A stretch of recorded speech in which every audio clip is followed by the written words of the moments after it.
ओम श्री गुरुभ्यो नमः। हरि ओम। सदाशिवसमारंभां शंकराचार्य मध्यमाम् अस्मदाचार्य पर्यन्तां वन्दे गुरुपरम्परां। सद्गुरुचरणारविन्दाभ्यां नमः।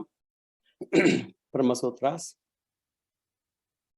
Chapter 3, Pada 3. Purusharthadikaranam.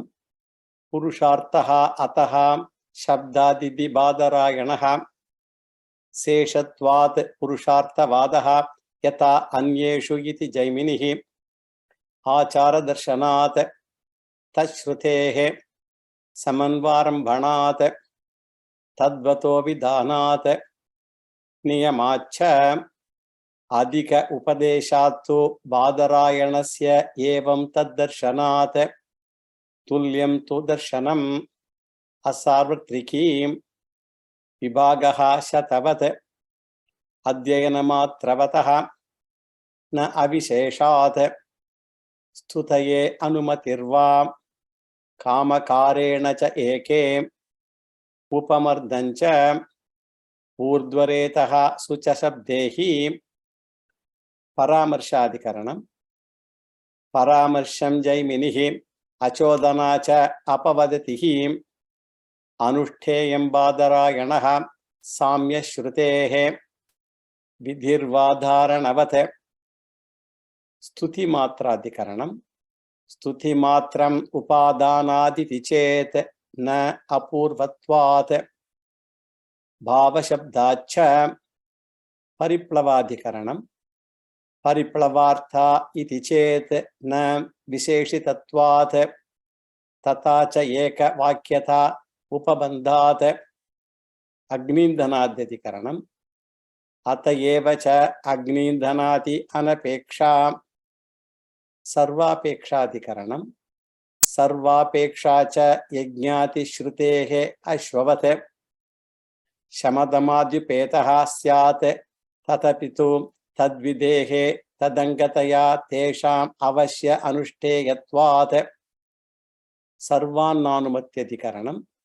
सर्वान्नानुमतिश्च प्राणात्यये तद्दर्शनात् अबाधाच्च अपि च स्मर्यते शब्दाश्च अथ अकामकारे आश्रमकर्माधिकरणम्। विहितत्वाच्च आश्रमकर्मापि सहकारित्वेन च सर्वथापित एव उभयलिङ्गात् अनभिभवञ्च दर्शयति। अंतरा चापि तु तद्दृष्टेः विधुराधिकरणम्। अपि च स्मर्यते विशेष अनुग्रहश्च अतस्त्वितरज्यायो लिङ्गाच्च तद्भूताधिकरणम्। तद्भूतस्य तु न अतद्भावो जैमिनिः अपि नियम अत तद्रूप अभावेभ्यः आधिकारिक अधिकरणम्। न च आधिकारिकम् अपि पतन अनुमानात् तद् अयोगात् बहिरधिकरणम्। बहिः तु उभयतापि स्मृतेः आचाराच्च स्वाम्यधिकरणम्। स्वामिनः फलश्रुतेः इति आत्रेयः आत्विज्यम् इति औदुलोमिः तस्मै परिक्रियते। श्रुतेश्च सहकार्यन्तरविधि अधिकरणम्। सहकार्यन्तरविधिः पक्षेण तृतीयं तद्वतो विद्यादिवत् कृष्णभावात्तु गृहिणोपसंहारः मौनवत् इतरेषाम् अपि उपदेशात् अनाविष्काराधिकरणम्। अनाविष्कुर्वन् अन्वयात् ऐहिकाधिकरणम्। ऐहिकम् अपि अप्रस्तुत प्रतिबन्धेः तद्दर्शनात्। We saw up to this sutra, 51st sutra, 4th pada, 3rd chapter, 476th running Brahma Sutra. And let us now go to the next adhikaranam. It is called Mukti Phala Adhikaranam, 17th topic, 17th adhikaranam of the 4th pada, 3rd chapter. Evam Mukti Phala Aniyamaha Tat अवस्थावद्रुतेः तदवस्थावद्रुतेः This is the 52nd Sutra, fourth pada, third chapter, 477th running Brahma Sutra. And the last Sutra of this Adhikaran, with only one Sutra.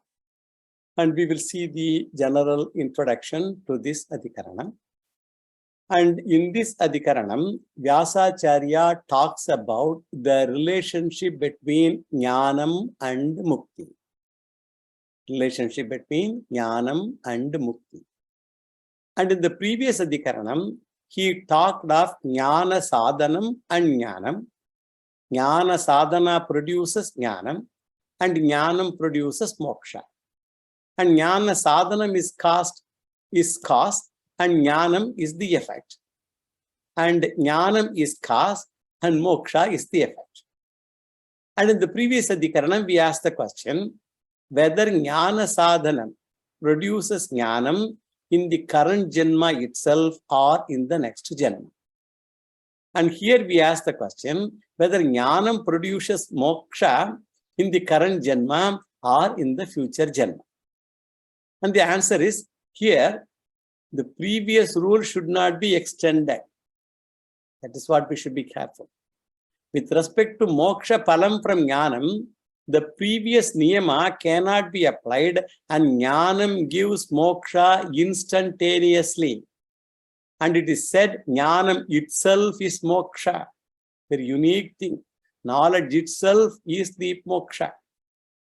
We will see actually general analysis of this sutra. And here Vyasacharya says, Mukti Phala Aniyamaha. Niyamaha means rules mentioned in the previous Adhikarana, which we saw in this last class.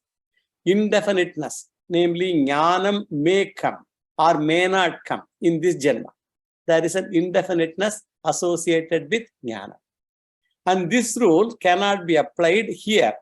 Why? Jnanam gives Moksha in the present Janma itself. Why present Janma? Jnanam itself is Moksha. The reason for this is the definition of Moksha proves this. And what is the definition of Moksha? Moksha is Brahma Bhavaha, being Brahman itself is Moksha. The Upanishad very clearly says, Jnanam produces Brahma Bhava instantaneously. There is no time lag. The knowledge is of the nature that I was, I am, and I ever will be Brahman.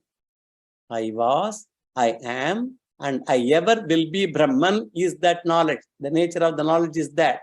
That is the knowledge. And this Brahma Bhava does not happen gradually also. All are really bombs. The Brahma Bhava does not happen gradually also. There are two interpretations of this sutra actually, different from each other. We'll see both. Here we talk about the relationship between Jnanam and Mukti, Moksha. And in the previous Adhikarana, we saw the difference between Vichara and Jnanam. Vichara is Jnana Sadhanam and Jnanam, the cause and effect. That Jnanam is the cause, Moksha is the effect, I already said. And Vichara gives Jnanam, Jnanam gives Moksha. Just we have two pairs of cause-effect relationship. First pair we saw in the previous Adhikaranam yesterday. And we see the second pair in the final Adhikaranam, namely this Adhikaranam.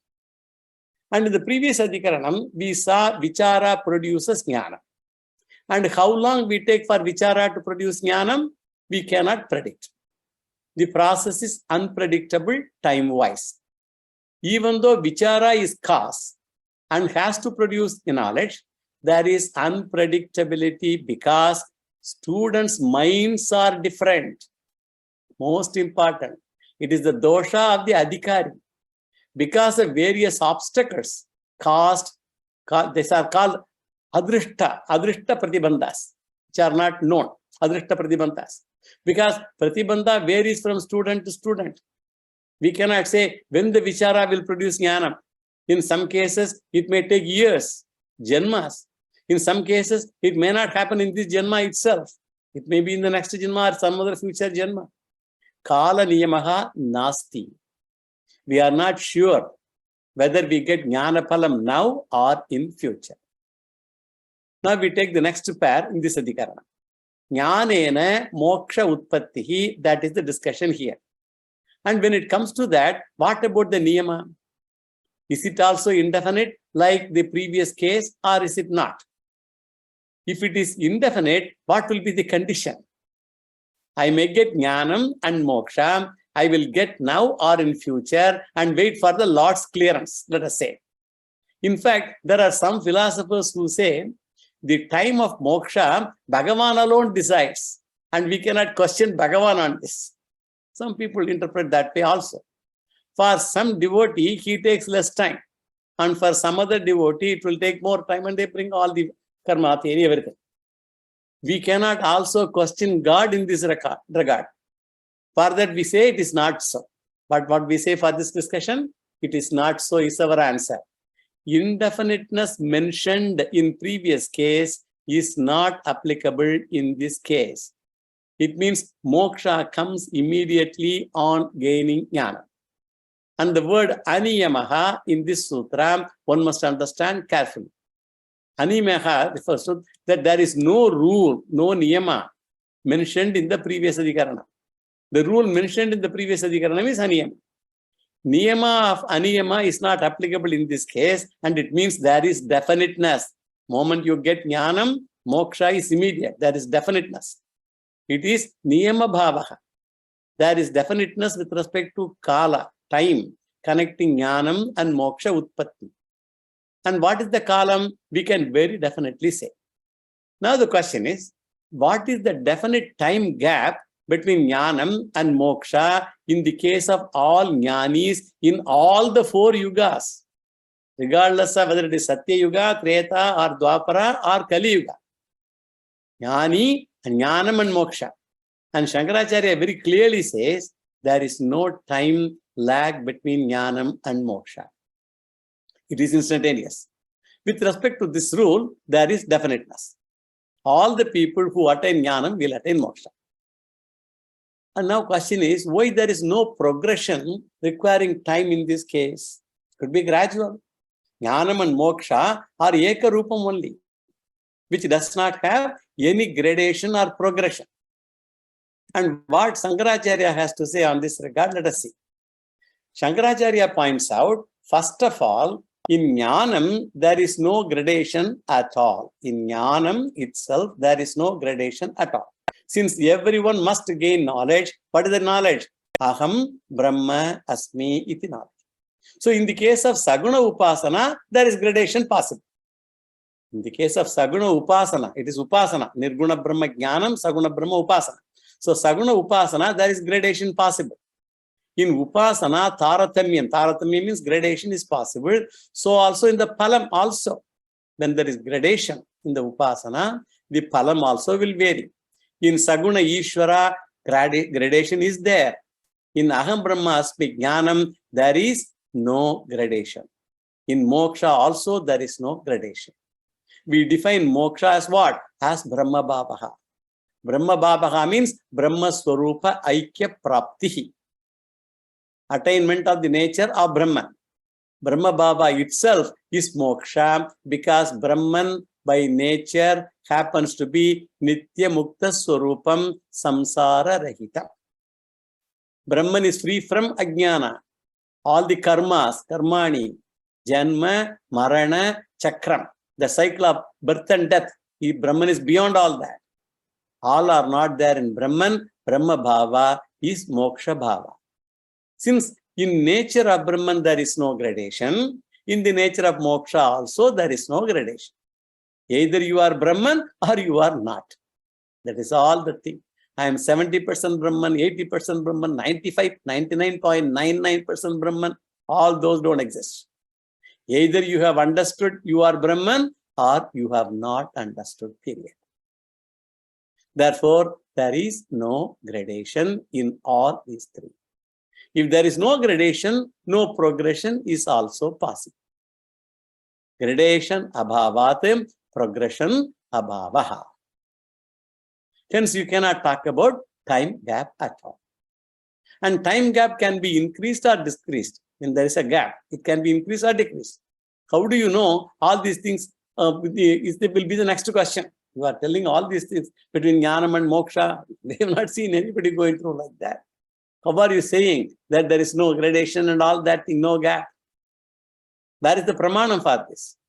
Shankaracharya says, study the Upanishad properly.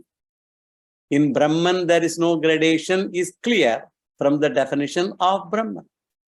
We have seen in many places. In Brihadaranyaka Upanishad, 3rd chapter, 8th section, 8th mantra, Astulam, Ananu, all that mantras we have seen. And again, 3rd chapter, 9th section, Sayesha Neti Neti Atma. And in Chandogya Upanishad also, Yatra Nanyat Pashyati, Nanya Shrunoti, all that mantras we have seen. Mundaka Upanishad, Brahma Vedam, Amritam, Purastad. All those mantras very clearly says there is no gradation. It is very, very clear definition of Brahman. Brahman is attributeless, and therefore gradation is not possible. And again, Brihadaranyaka Upanishad, 4th chapter, 4th Brahman, 25th mantra says in that, Sava Yesha Mahanaja Atma, Ajaraha, Amaraha, Amritaha, Abhayaha. Brahma Abhayam, Brahma Abhayam Vai, Brahma Pyagam Him, Vai Brahma Bhavati, Evam Veda. This mantra also we have seen many times earlier. All these mantras, they indicate in Brahman, there is no gradation whatsoever. In Moksha also, there is no gradation. What about Jnanam? For that also, there is clear Shruti Vakyam in Mundaka Upanishad, 3rd chapter, 3rd Mundakam, 2nd section, 9th mantra. Sayohavai tat paramam brahma veda brahmaiva bhavati. Na asya abrahmavid kule bhavati.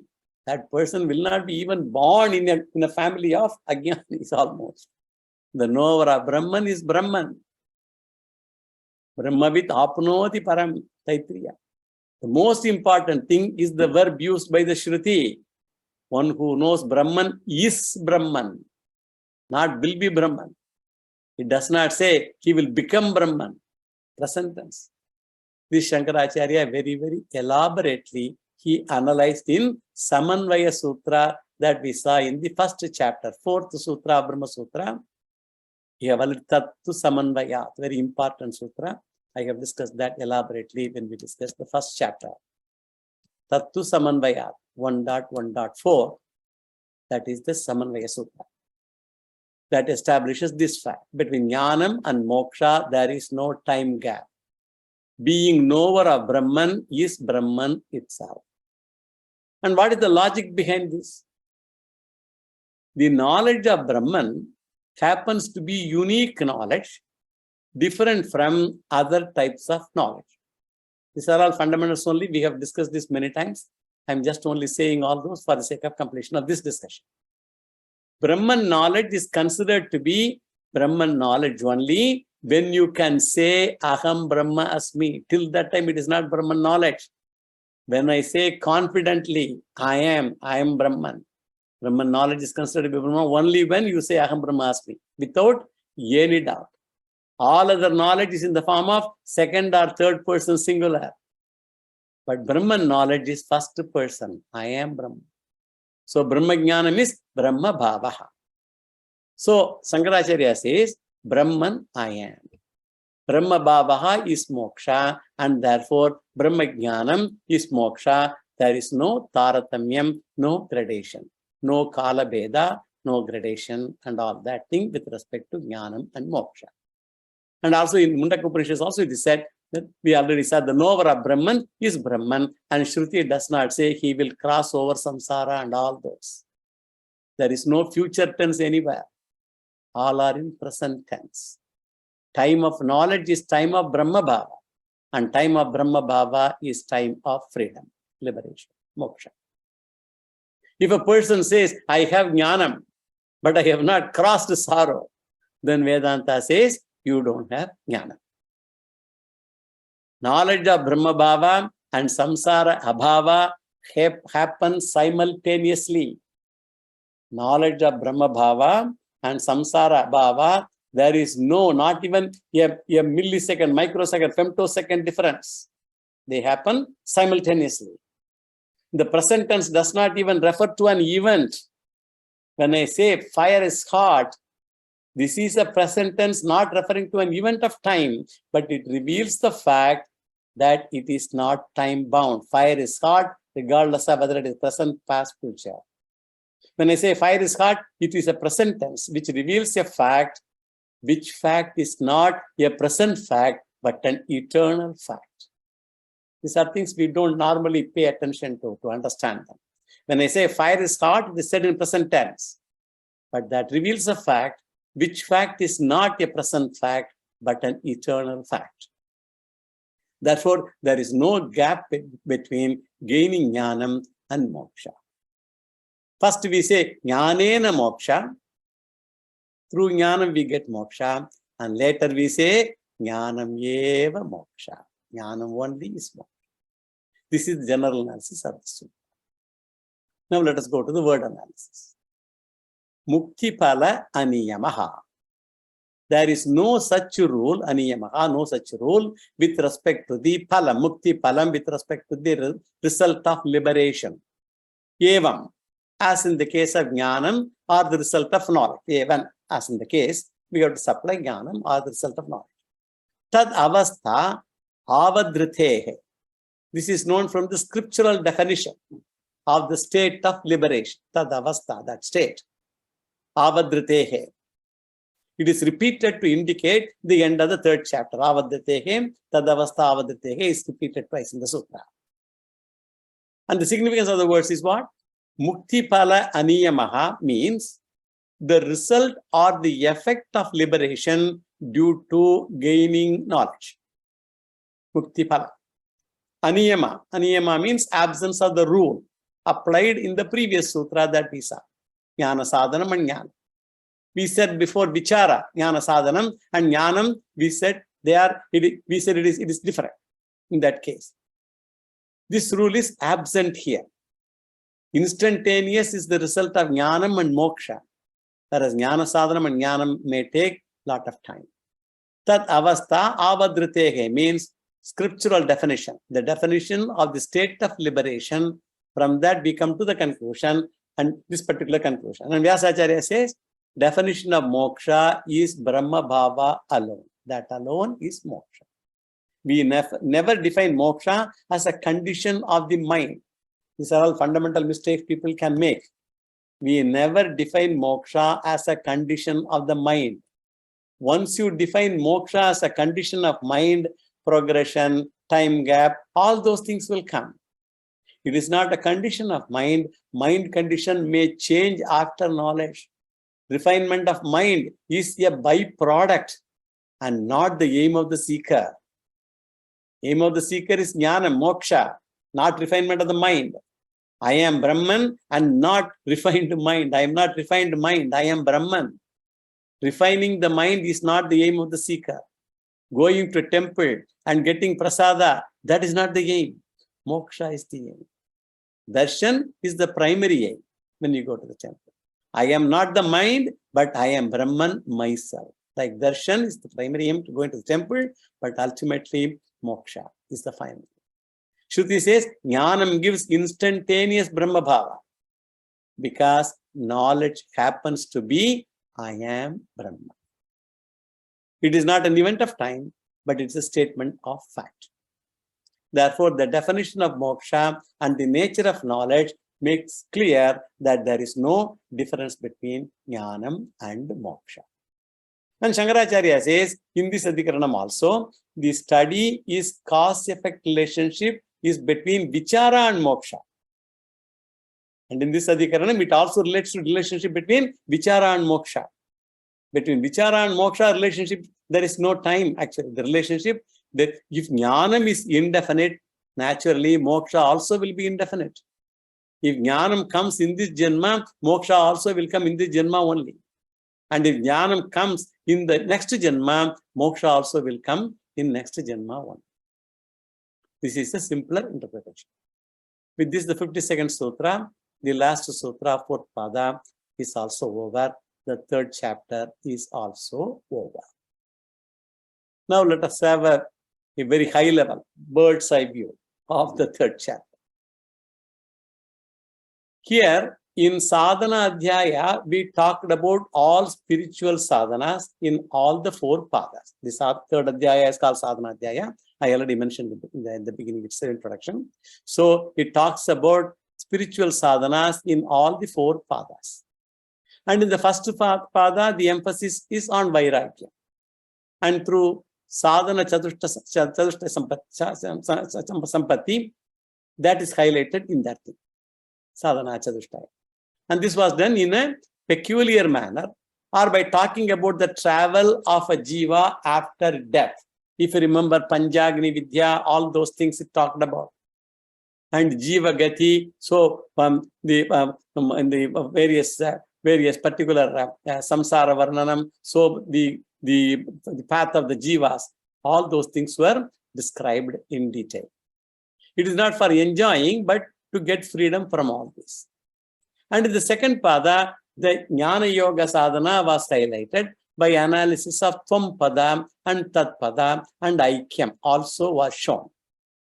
That is from 25 to 30 sutras. Those many sutras, it talked about all that. Jnana Yoga Sadhana, Tat Pada, Tvam Pada, all those vichara. So vichara dwara Jnana was discussed. And in the third pada, Upasanas were discussed. And this is to attain subtle intellect. Guna Upasamhara Nyaya was also highlighted. I mentioned at that time. The different attributes are to be combined. That is, all the different attributes are to be combined or not. That was also discussed. Then in the fourth pada, Karma Yoga is the central theme. General Karma Yoga is diluted Karma Yoga. Pancha Mahayajna you can do in any manner you like. Do that with Ishvara Arpana Buddhi, Ishvara Prasada Buddhi, all those things were taught. And classical Karma Yoga is Ashrama Karma Yoga. Ashrama Karma Yoga, Anushtana, of whatever ashrama a person is, as prescribed in the scriptures. Grihastha Ashrama, Vanaprastha Ashrama, Brahmacharya Ashrama, whatever be the ashrama. And in that context, 4 ashramas were established. And the Purva Mimamsa, they do not accept that. They only think there is only one ashrama, that is Grihastha Ashrama. We saw it in detail at that time. Whereas we say, Siddhantin say, all the 4 dharmas are established. Ashrama karmas were discussed as the prime component of Karma Yoga. All the ashrama karmas, they were discussed as the prime component of Karma Yoga. As part of Sannyasa Ashrama, duty, Shravanam, Mananam, Nididhyasanam, they were also highlighted as part of Sannyasa Ashrama. Duties of a sannyasi, Brahmachari, they were all discussed in detail at that time. And for all these people, there is a religious duty as an offering to Lord. That is Karma Yoga. Whatever action you do it as an offering to the Lord. Thus, Sadhana Chatushtaya Sampatti, Jnana Yoga plus Karma Yoga is Sadhana Adhyaya. The third chapter is what? Sadhana Chatushtaya Sampatti, Jnana Yoga, Karma Yoga. All these are sadhanas. With this, we complete the third chapter. Now, let us go to the fourth chapter. And we completed the third Adhyaya of Brahma Sutra. This is called Sadhana Adhyaya, as I said. And today, let us go to the fourth chapter, which is the final chapter, the final Adhyaya of Brahma Sutra. Let us first see a brief general introduction to this chapter, the fourth chapter. And before going too much, let us take stock of the situation so far. We have completed 3 chapters. We have completed 75% of the course.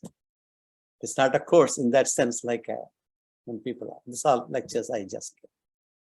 Totally 16 sections are there, and we have completed 12 sections because each Adhyaya has 4 sections, 3 chapters, 12 sections.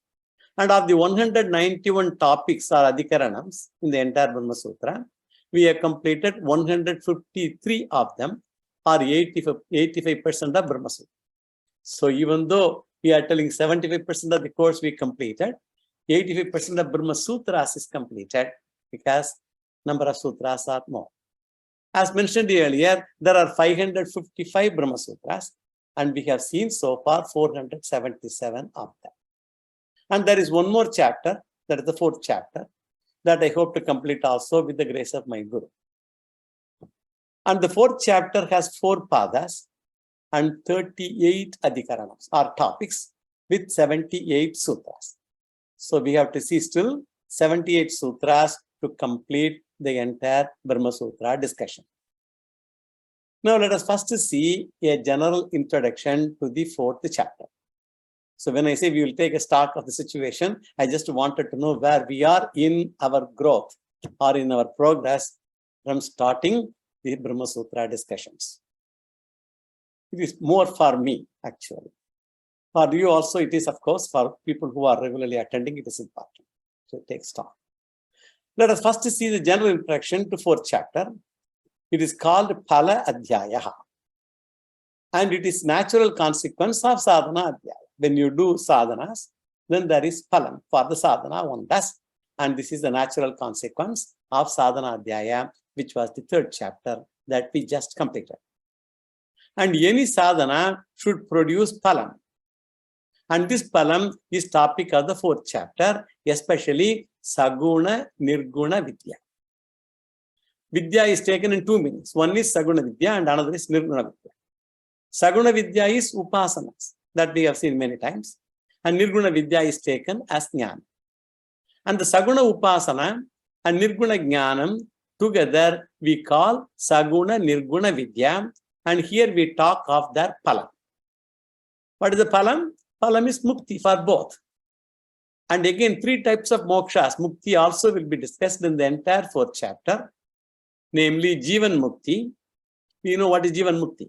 Jivan Mukti is liberation while living in this body itself.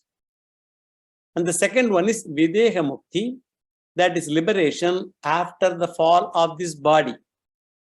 And the third one is Krama Mukti, in which Jiva does not get liberated here, travels to Sargaloka and gain Nirguna Jnanam and get ultimate moksha. Brahmaloka, Sargaloka, when I say it's Brahmaloka. So of the three types of muktis, the first two are meant for those gaining Nirguna Jnana or Nirguna Vidya. Jivan Mukti, Videha Mukti. And Saguna Vidya or Upasana will give Krama Mukti. And all the three are talked about in the fourth chapter. And all are actually mixed together. When we discuss, we identify them. And this chapter has got four padas. All the four padas talk about the threefold muktis. And the topics are intermixed. They talk of topic division based on predominance of a particular topic. Pada 1 is Bandha Nivritti Pradhana Pada. Freedom from all bondage, Bandha Nivritti. Freedom from all bondage, karma. And the second, that one focuses on, second pada discussed, focuses on departure of prana at the time of death. Utkranti. We have seen this mantra also earlier. Utkranti, prana. Jivan Mukti will have Ukranti, or Krama Mukti will have Utkranti, will be discussed. And the third pada is Shukla Gati Pradhana Pada. That is, it talks about Shukla Gati, Krishna Gati, Shukla Gati, and all I have discussed also in Brahma Sutra. Of course, in Bhagavad Gita and all, we have discussed them in detail. And details of Jiva's travel is talked. Regarding Devatas, all those things are talked in the third pada of this chapter. And fourth pada is Brahma Prapti Pradhana Pada. Brahma Prapti is highlighted. It includes Saguna Brahma Prapti of Upasakam and Nirguna Brahma Jnanam of Jnani. Be careful when I say the words Saguna Brahma Prapti of Upasakam, Nirguna Brahma Jnanam of Jnani. And we should be alert to know what talks of Saguna Upasaka and what talks of Nirguna Jnani. All that we will identify during our discussions. Mukti is attained by both Saguna Upasaka, Nirguna Jnani, both attain, only the Marga is different. Because of the common word Mukti, this may confuse. Of course, Shankara Bhashya makes it very clear. This is the general introduction to this fourth chapter. The first adhyaya, the first pada of this chapter, it deals with how Vidya removes papam. Vidya means knowledge. How it removes papam. When we use the word Vidya, it will refer to Saguna Vidya or Nirguna Vidya will be the question. And the first pada highlights Bandha Nivritti. So it is called Jivan Mukti Pradhana Pada. Bandha Nivritti means freedom from all bondages. And because of that, it is called Jivan. When all the bondages are removed, then a person and jnanam comes, a person can get Jivan Mukti. So it is Jivan Mukti Pradhana Pada. This is the topic of the first part. It has 14 adhikaranams, 14 topics and 19 sutras. Interestingly, 8 adhikaranams are part of the previous chapter only. 8 adhikaranams of the first pada of 4th chapter, they are part of the previous adhikaranam, previous chapter only. It is so because the 8 adhikaranams with 12 sutras deal with sadhanas only. Previous adhyaya was sadhana adhyaya, and these 8 adhikaranams of the 4th pada also talk about sadhanas. So it is part of that. 8 adhikaranams, 8 topics, 12 sutras. They should legitimately belong to the 3rd chapter only. Only 6 adhikaranams with 7 sutras alone relate to first pada of the 4th chapter. This is the outline of the first pada. Now let us enter into the first sutra of the adhikaranam of first adhyaya or first pada. And first adhyaya, first pada. The first adhikaranam is called Avrityadhikaranam. Avrityadhikaranam, meditation on Brahman. That should be continued till knowledge is attained. That is what the message is going to be communicated here. So, Avrittihi asakrit upadeshat. Avrittihi asakrit upadeshaha. First sutra, first pada, 4th chapter, 478th running Brahma Sutra. The sutra states that constant practice of meditation is necessary. Constant practice of meditation is necessary. Now let us give a general introduction to this adhikaranam itself. As we said earlier, the first 8 adhikaranams, they deal with sadhanas only. That is why we said it should be part of mostly the 3rd adhyaya only. This is a small adhikaranam with only 2 sutras, first 2 sutras. And the sadhana dealt with here is what? The primary sadhana of jnanam and moksha, that is Shravanam and Manam. It is suggested in the very beginning of the Brahma Sutra itself. This jijnasa alone defined variously in different contexts. So this jijnasa, that alone is defined variously in different contexts. And another name for jijnasa is vichara. Another name for inquiry. So jijnasa and vichara, both are inquiry they talk about. Also it is said as jnana abhyasaha also. Another word used is jnana yoga also by later people. So it is jnana abhyasa, vichara, jijnasa, jnana yoga, all are synonyms. In Kathopanishad, Yamadharmaraja uses the word adhyatma yoga. And the last expression is Shravanam, Mananam, Nididhyasanam. So all these things are all synonyms. This is the Vedantic prescription for Jnanam and Moksha. Shravanam, Mananam, Nididhyasanam is the Vedantic prescription for Jnanam and Moksha. All the words, as I told, are all synonyms. Any action or pursuit for that matter. One question arises in the mind is, how long should I go and how much I should do and how often I should do if I want to gain this jnana? How long I should meditate? All those things. The moment, for example, doctor gives a prescription, you ask the question, how long you should take that medicine? They will say complete a course, if it is antibiotic and all that.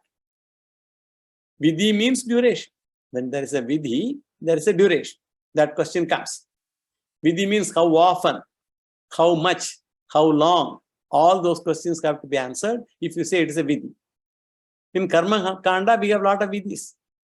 In Karma Kanda, Veda prescribes the duration, frequency, all that it does. Do this particular japa for so many times, so many days, all that.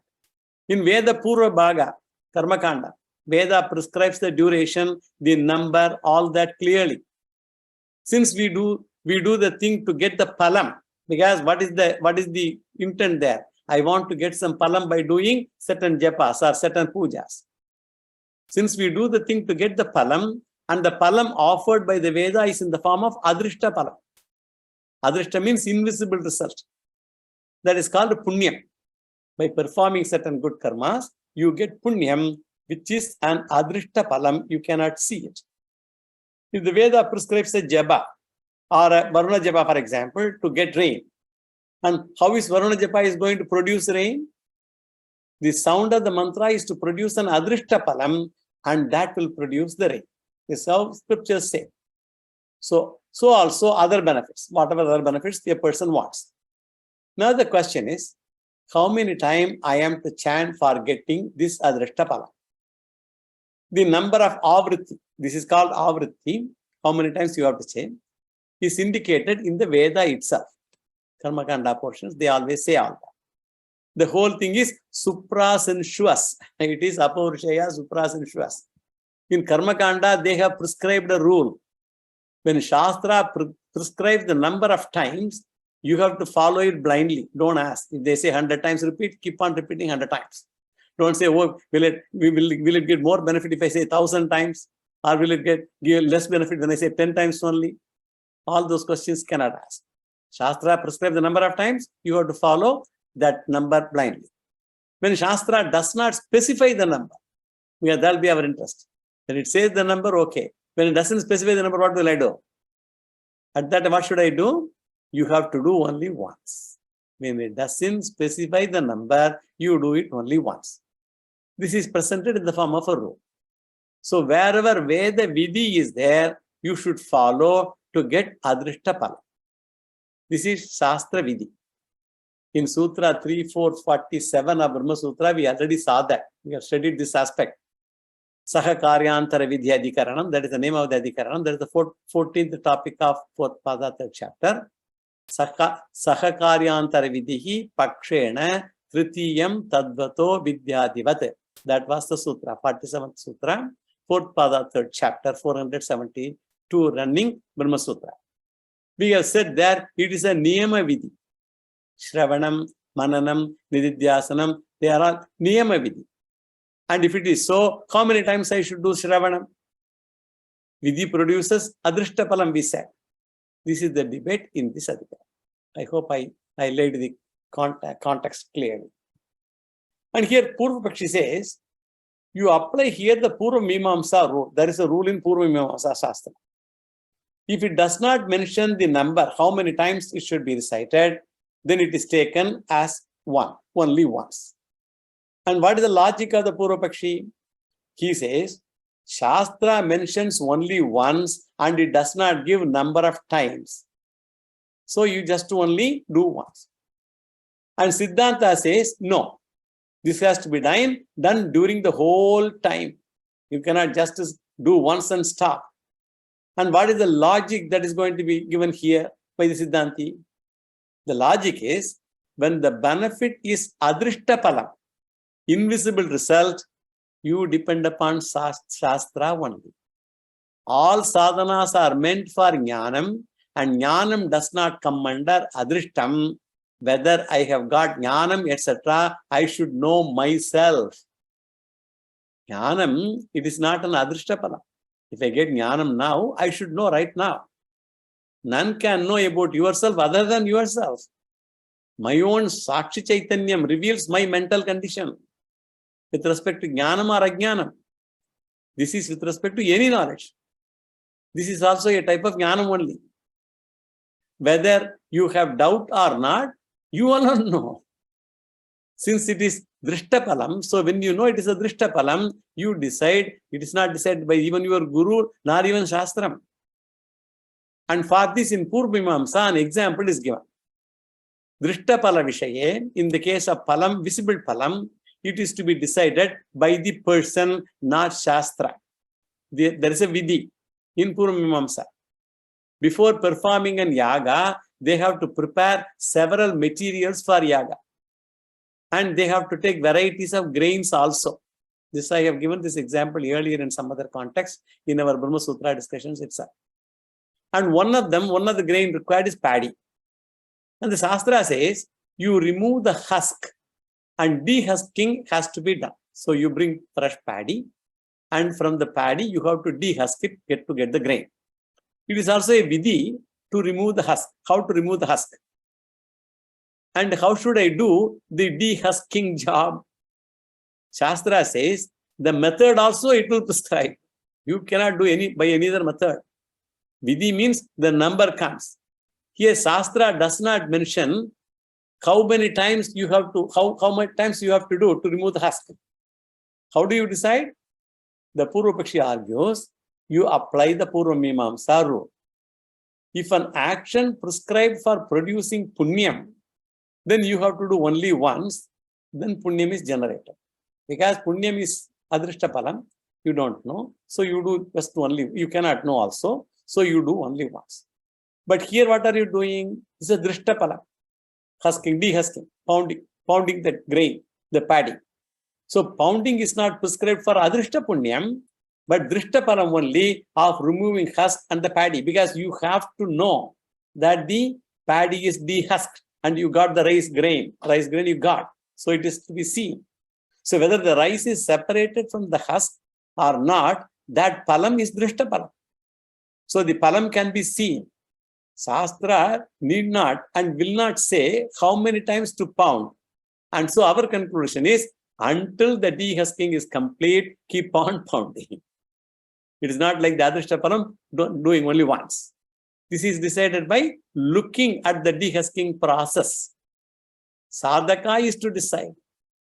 Similarly, Shravanam Mananam Nididhyasanam is not producing a punya which gives result after death. It is not the palam intended by Vedanta. Jnanam or wisdom or knowledge is intended, whether I know or not, or teaching is a fact for me or not. I want this, jnanam.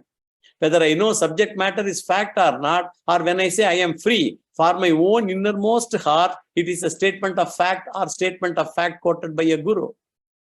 If it is a statement of fact quoted only by a guru, I have not got that jnanam yet. Until it is a fact for me, I have to continue Shravanam, Mananam, Nididhyasanam. You keep on doing until you say, I am free here and now. Not because the setup is conducive, it is in spite of the setup. Whatever may be the setup, I am free here and now. If the statement comes from within, then Shravanam, Mananam, Nididhyasanam need not be there anymore. Now let us go to the word analysis. Avrittihi means repetition. Repetition, Shravanam, Mananam, Nididhyasanam. We don't look upon Shravanam, Mananam, Nididhyasanam as three totally different existences. Three different names, and they are there though, but they all refer to not different existences. They are the same existence. In the three, the common factor is what? Brahma Pratyaya Avrittihi. There is repeated thought centered in the mind of Brahman. Therefore, in Shravanam, by studying Veda, etc., even though we do varieties of things, the central idea is Brahma Atma Aikyam. I am whole. I am whole should be the conclusion. I am free and I am free should be the conclusion all the time. In Mananam, even though the existence appears to be different, by negating all systems of philosophy, and negation is to remove the obstacles to entertain the thought, I am free. All obstacles have to go away. Each darshana may say something, but I should have a doubtless knowledge, ownership, that I am free. So any system that entertains the thought, I will be free later, then I will negate the thought. Any system that entertains the thought, I will be free later, not now, then I will negate that thought. Whatever obstructs the statement that I am free, you weed all of them out. All times you think that I am free, I am free, I am free. Nididhyasanam also Brahma Pratyaya Avrittihi only, unlike Yoga Shastra. In Vedanta, Vritti Avritti is the aim. Vritti means thoughts. Avritti, again and again thinking the same thing. Vritti Nirodha, you remove the thought, and in Vedanta, you maintain the thought. In Yoga Shastra, there is Vritti Nirodha. Here in Vedanta Shastra, you maintain the thought, I am free in spite of the setup.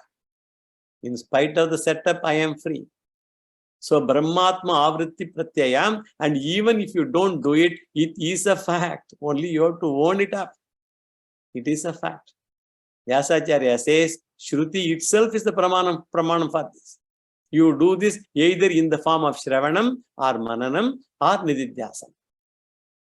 We insist on Brahma Pratyaya Avritti. Avritti means repetition. Entertaining the thoughts all the time, only I am Brahman, I am Brahman, I am free. I am ever free. In sitting, do Brahma Pratyaya Avritti until it is not required.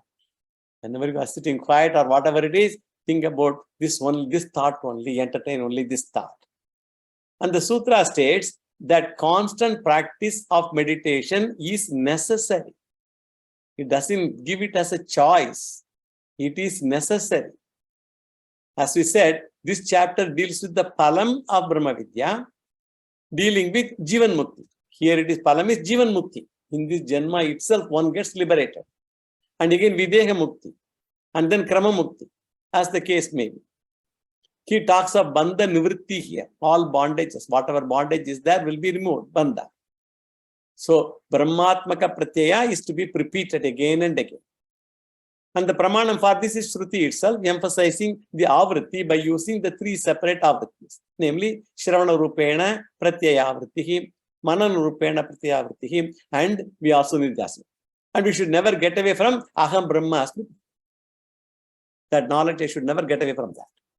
So in each existence, we remove different obstacles for this pratyaya. First one also pratyaya is same. Obstacle handled is different. It is like a person going to 3 different doctors, for example. If one health is aim, why do you go to different specialist doctors? The goal is same in all the 3 cases. I want good health. So also in the case of Shravanam, Mananam, Nididhyasana. Main aim is Aham Brahmasmi. Depending on your condition, you may have 3 different conditions. For each condition, there is a specialist. So you go to that specialist for that condition. And your aim is only to have a good health. Here also, in Shravana Mananam Nididhyasanam, main aim is to have to own up Aham Brahmasmi. The difference between the first Aham Brahmasmi, that is first Shravana, and third Aham Brahmasmi, that is Nididhyasanam, is Jnanam only same in both the cases. So the various Shruti Pramanams from various things like Brihadaranyaka Upanishad, Chandogya Upanishad, they are all given in various places. Atma Vare, Drashtavyaha, Shrotavyaha, Mantavyaha, Nididhyasitavyaha. We saw that thing in Maitreya Brahmana. Brihadaranyaka Upanishad, 4th chapter, 5th Brahmana, 6th mantra. Tameve Dhiraha Vijñayam Pragyam Kurvita Brahmanaha. Anananudhyayat Bahuchabdan Vacho Viglapanam Kitaditi. That is again Brihadaranyaka, 4th chapter. Sonveštavyaha, Savijignyasitavyaha, and Chandogya, 8th chapter. So we have seen all these various quotations which allude to this fact. The qualified student should gather knowledge and then he should not leave Vedanta. May you get soaked in Vedanta. Sonveštavyaha, Savijignyasitavyaha. And if possible, gradually reduce your other activities and increase your nivritti, so that you can get more and more soaked in Vedanta. So, avritti, repeatedly thinking and again and again and again, is emphasized in this particular sutra. Tame vaikam janata atmanam anyavacho vimunchata. Anyavacho vimunchata. All, don't talk of any other subject matter. Anyavacho. And save time and save it for the teaching. And next one is also in Brihadaranyaka Upanishad. This also we have seen earlier. The 5th Brahmana, Kahola Brahmana, 3rd chapter. The entire chapter we have seen many instances in that. So all of them insist upon remaining in this knowledge, which is called Jnana Nishtha. Remaining in this call is called Jnana Nishtha. Allowing the knowledge to perpetrate into every thought of mind. Every response of life situation should be soaked in Vedanta. How a person, so by having all these definitions, all these things, we also understand how a jnani is. The knowledge to perpetrate through every thought of a jnani, every response of situations, they are all soaked in Vedanta only for me. It should be there in every action I do. It does not happen by mere understanding, but by soaking in Vedanta. I am immersed, soaked, dripping wet. That is why Shankaracharya invariably translates Nishta into sannyasa. He likes sannyasis very much because he became a Bala sannyasi. So, and his idea is being in Vedantic atmosphere as much time as possible in mind. And sannyasa ashrama gives the conducive opportunity for that. That's why he likes sannyasa ashrama. So, through sannyasa, mind can always be in the teaching. Through sannyasa ashrama, the sannyasi's mind can be always in the teaching. Now, with this, the general analysis, we can now go to the word analysis of this sutra. Avrittihi asakrit upadeshat. That is the sutra. First sutra, first pada, fourth chapter, 478th running Brahma Sutra. And what are the words? There are three words. Avrittihi. Avritti refers to repetition of Brahma Vritti or Brahma Pratyaya Avritti, that is to be done, the Brahman thought. Asakrit upadeshat. This is known from the repeated scriptural injunctions, upadeshas, or prescriptions. Now let us see the significance of the words.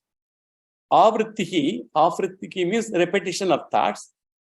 And this word differentiates Vedantic meditation from yogic meditation. From yogic meditation, and there also, dharana, dhyana, all those things we are all having in the Ashtanga Yoga. We have seen all that. So that dhyana, that meditation, yogic meditation is there. Here Vedantic meditation is started. In yogic meditation, what happens? Thought elimination is the aim. Chitta vritti nirodha. I have told that earlier. Patanjali Yoga Sutra. At that time we have defined it. That is the aim in the yogic meditation. And Vedantic meditation is what? Thought repetition is the aim. It is not thoughtlessness. Thought repetition. Vritti, what is the vritti here? Aham Brahma Asmi Aikya vritti. That is our vritti. Again and again you should indulge on that vritti, that thought. I am Brahman, I am Brahman. Shravanam has thoughts, Mananam has thoughts, and Nididhyasanam also has thoughts. We never talk about Chitta vritti nirodha anytime in Vedanta. We don't question the possibility of thoughtless thought. We don't question the possibility of thoughtless thought at all, but it is not part of Vedanta Shravana Manana Nididhyasana. If Yoga Shastra, Patanjali's Yoga Shastra has thoughtless thought, that's fine. But in our case, we say it is not part of Vedanta Shravana Manana Nididhyasana, there is thought. Then Kartavya is understood. If it is that, then it's Kartavya, it's a duty. Avritti includes Shravana, Manana, Nididhyasana. And Asakrit Upadeshat, repeated, Asakrit refers to repeated Upadeshas. The injunction or the Vedic commandments. Some acharyas actually, they have different opinion also. Asakrit means many times. So whether it should be connected with Avritti or Upadeshat, they all have discussions. Whether Asakrit should be Avritti or with Upadeshat. Should you say Asakrit Avritti, or should we say because of many times injunctions? Majority of acharyas take it as many times. Many times or injunction. So injunction is taken by Shankaracharya. Many acharyas say it as many times, repetition. But Shankaracharya says it's an injunction. That is better because many times Avritti need not be said. You know why? Because the word Avritti itself means doing repeatedly. So there is no need to say many times Avritti. Avritti itself means repeated. Injunction is what Shankaracharya takes. That's a better meaning. So Avritti has got inbuilt meaning of many times, implying repetition. So Asakrit means many times. With this, now the first sutra is over. Now maybe we'll go to the next sutra, second sutra in the next class. Yo Vedadau Swara Prokto Vedante cha Pratishtitaha Tasya Prakritileenasya Parasamaheshwaraha Purnamada Purnamidam Purnat Purnamidachyate Purnasya Purnamadaya Purnamevavasishyate Om Shanti Shanti Shanti Shri Guru Namaha Hari